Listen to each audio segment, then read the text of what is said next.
జై శ్రీమన్నారాయణ. అందరికీ నమస్కారం. మాఘపురాణం 13వ అధ్యాయం. సుశీలుని కథ.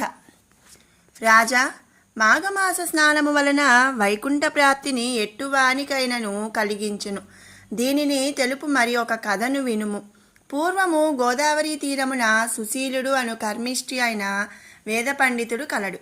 అతనొకనాడు ప్రయాణము చేయుచు త్రోవదప్పి భయంకరారణ్యమును ప్రవేశించెను. ఆ అడవి దట్టమైన పొదలతోనూ ఉన్నతములగు వృక్షములతోనూ పులి మొదలగు భయంకర జంతువులతోనూ కూడి ఉండెను. అతడు అరణ్యము నుండి బయటకు వచ్చు మార్గమును వెదకుచూ అటు ఇటు తిరుగుచుండెను. అచట భయంకరుడైన రాక్షసుని చూచెను. వాని పాదములు చండ్ర చెట్టు వలె ఉన్నవి. పాదములు మాత్రము చెట్టుగా నుండి మిగిలిన శరీరము భయంకరమైన రాక్షసాకారము కలిగి ఉండెను. అచటి కొమ్ములు ముళ్ళు గాలికి కదిలి ఆ రాక్షసుని శరీరమునకు గుచ్చుకొని రక్తము కారుచుండెను. వానికి కదులునట్టి అవకాశము లేదు. ఆహార పానీయాదులను తీసుకొను అవకాశము లేదు. ఇట్టి దురవస్థలో ఉండి బిగ్గరగా దుఃఖించుచున్న రాక్షసుణ్ణి సుశీలుడు చూచి భయపడెను. ధైర్యమునకై వేదమంత్రములను చదవనారంభించెను. హరినామ సంకీర్తనము చేయసాగెను. కొంతసేపటికి సుశీలుడు స్థిమితపడెను. ఓయి, నీవెవరువు? నీకు ఈ పరిస్థితి ఏమి చెప్పమని అడిగెను. అప్పుడు ఆ రాక్షసుడు, మహాత్మా, నేను పూర్వజన్మమున ఒక పుణ్యకార్యమును చేయలేదు. నేను చేసినవన్నీ పాపకర్మలే. గోకర్ణ తీరమున మధువ్రతమను గ్రామమున గ్రామాధికారిగా ఉంటిని. అందరితో అన్ని విషయములను మాట్లాడేడివాడను. ఎవనికి ఏ పనియూ చేసేడివాడను కాను. అసత్యములు పలికెడివాడను. పరుల సొమ్ము అపహరించుచుండువాడను. ఎంతయో ధనమును కూడబెట్టిదిని. ఎవరికి ఏమీయూ ఇయ్యలేదు. స్నాన దాన పూజాధికములను వేనిని ఆచరింపలేదు. దైవ పూజయను నేనేమీ ఎరుగను. ఇట్లందరినీ బాధించుచు చివరకు మరణించి తిని. నరకములో చిరకాలముంటిని. తరువాత కుక్క, గాడిద మున్నగు నీచ జంతువుల జన్మలు పొంది తిని. ప్రస్తుతము నా పాదములు చండ్ర చెట్టుగా దాని ముళ్ళు కొమ్మలు బాధింపగా ఎచటికి కదలలేని ఈ జన్మలో ఉంటిని. నీ వంటి పుణ్యాత్ముని చూచుట వలన, నీవు చేసిన హరినామ స్మరణ వలన నాకీ మాత్రము పూర్వస్మృతి కలిగినది. ఎట్లయినను నీవే నన్ను రక్షింపవలయను అని సుశీలుని బహువిధములుగా ప్రార్థించెను.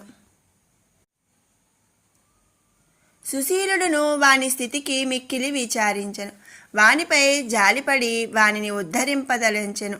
ఓయి, ఇచట సమీపమున నీరున్నదాయని అడిగెను. 12 యోజనముల దూరమున నీరు ఉన్నది ఆ రాక్షసుడు చెప్పెను. నీకు సంతానము ఉన్నదా అని సుశీలుడు అడిగెను.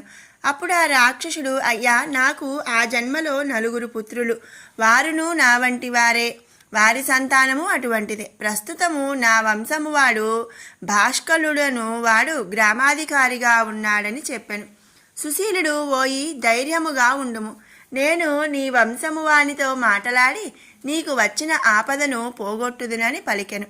రాక్షసుని పూర్వజన్మలోని వంశములో ఉన్న వానిని భాష్కలుడను వానిని వెదుకుచూ పోయెను.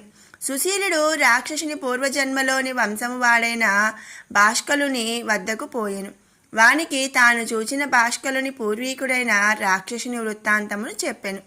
అతడును, రాక్షస రూపమున ఉన్న నా పూర్వీకునకు రాక్షస రూపము పోవలెనన్నా ఏమి చేయవలయునో చెప్పమని అడిగెను. అప్పుడు, నీవు మాఘమాసమున నదీ స్నానము చేయుము. శివుణ్ణి గాని కేశవుని గాని నీ ఇష్టదైవమును పూజింపుము. పురాణమును చదువుము లేదా వినుము. దీనివలన నీ పాపములు పోయి నీకు పుణ్యము కలుగుటయే కాక పూర్వులైన నీ పితృదేవతలను పాపక్షయము నొంది పుణ్యలోకముల నొందుదురు. స్నానము 7 విధములు.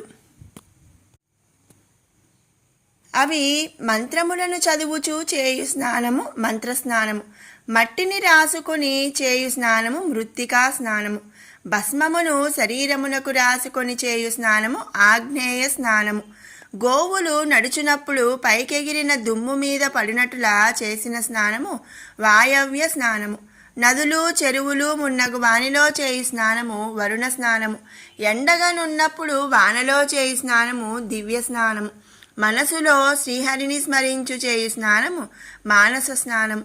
ప్రాతకాలమున స్నానము చేయలేని అశక్తులు, వృద్ధులు, రోగిష్టివారు మున్నగువారు తడి వస్త్రముతో శరీరమును తుడుచుకొనుట చేయవచ్చును.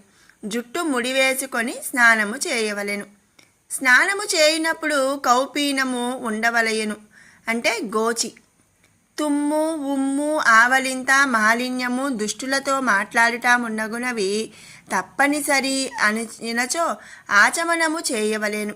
భగవంతుని స్మరించుచు కుడి చెవిని తాకవలెను. అరుణోదయ కాలమున స్నానం ఉత్తమము. సూర్యకిరణములు తాకుటచే ఆ నీరు శక్తివంతమగును. దర్భలతో స్పృశింపబడిన జలమును స్నానము చేయుట పవిత్ర స్నానమగును. స్నానము చేయునప్పుడు మట్టిని, పసుపు, కుంకుమ, ఫలములు, పుష్పములు నదిలో లేదా చెరువులో ఉంచవలెను. శ్రీహరిని లేదా ఇష్టదైవమును స్మరించుచు ముందుగా కుడిపాదమును నీటిలో ఉంచవలెను. బొడ్డు లోతులో నిలిచి సంకల్పాదులను చెప్పుకొనుట, జపతర్పణాదులను చేయుట చేయవలెను. స్నానమైన తరువాత ముమ్మారు తీర్థమును స్వీకరించి ఒడ్డునకు చేరి 3 దోసిళ్ల నీటిని తీరమున నుంచి నదిని లేదా చెరువును ప్రార్థింపవలెను. ముమ్మారు ప్రదక్షిణము చేయవలెను. నదీ స్నానము చేసిన పిమ్మట తడి వస్త్రము 4 అంచులను చేర్చి నీటిని పిండుచు పితృదేవతలను స్మరింపవలెను. ఇట్లు చేయుట పితృదేవతలకును ప్రీతిని కలిగించును. పర్వదినములలో చేసిన స్నానము మరింత పుణ్యము ఇచ్చును. స్నానము చేయునప్పుడు ఆపోహిష్టాది మంత్రములను చదువుచు, మంత్రము రాని వారు ఇష్టదైవమును స్మరించుచు నీటిలో మరల మునగవలయును. సూర్యుణ్ణి, గంగను, దేవతలను తలుచుకొని నమస్కరించుచు ప్రదక్షిణము చేయవలెను. గంగా, యమునాది నదులను తలుచుకొను నీటిని వ్రేళ్లతో గీయవలెను. రథసప్తమి, ఏకాదశి, శివరాత్రి మున్నగు పర్వదినములందు ఆయా దేవతలను కూడా తలుచుకొని నమస్కరింపవలెను అని సుశీలుడు భాష్కరునకు స్నాన విధానములను వివరించెను. అతడు అడిగిన ధార్మిక విషయములను, దైవిక విషయములను వివరించెను. తరువాత తన దారిన తాను పోయెను. భాష్కరుడును సుశీలుడు చెప్పినట్లుగా మాఘస్నానమును, పూజాదులను నిర్వహించెను. స్నానానంతరము రాక్షస రూపమునన్ను పూర్వుని ఉద్దేశించి తర్పణము కూడా చేసెను. ఇట్లు మాఘమాసమంతయు చేసెను. రాక్షస రూపములో ఉన్న తన పూర్వీకునకు రాక్షసత్వము పోయి పుణ్యలోకములు కలిగెను. విన్నారు కదండి, మాఘపురాణం 13వ అధ్యాయం సంపూర్ణం. మరొక మంచి వీడియోతో మళ్ళీ కలుసుకుందాం.